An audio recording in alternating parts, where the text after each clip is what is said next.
kasolid, pa-part time tayo. Good morning mga kasolid. Ay, magpa-part time. 5:30 daw eh. Chinata ko ng kaibigan ko. 5:30 daw. Antay ako dito eh. Lamig. Yan na lang po yung update kung saan tayo magpa-part time. Ito na kami sa Chunan Station. Pupunta kami sa North Senju. Yan, nagmotor lang kami mga kainsan papunta dito. Then magte-train na kami. So hindi pa yung kasama ko sa Family Mart.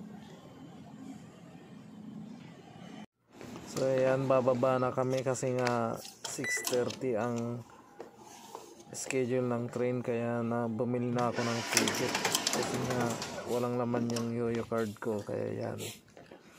So bababa na kami dyan para magantay na ng first trip ng train. Ayan o. Video ka dyan. So mga 6:20 ng umaga.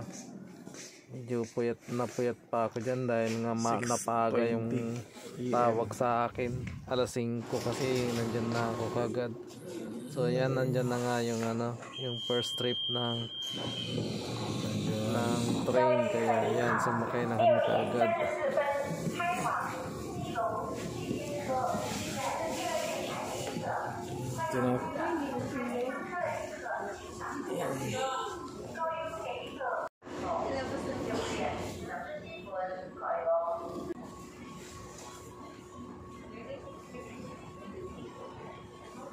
Dito na tayo sa North Senju.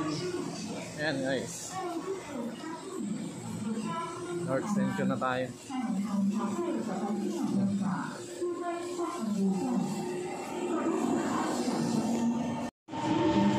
Board, kaya mag-part time tayo. Mag-board ako.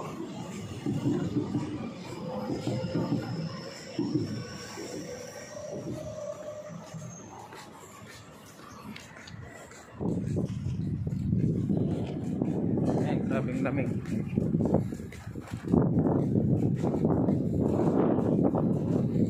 So andito na kami, waiting na sa susundo sa amin. So yung may-ari ang susundo. Saan ako? So ayun lang, andyan na yung sasakyan niya. At sinundo kami, 3 babae, 2 lalaki. Yung magpa-part time sa kanila.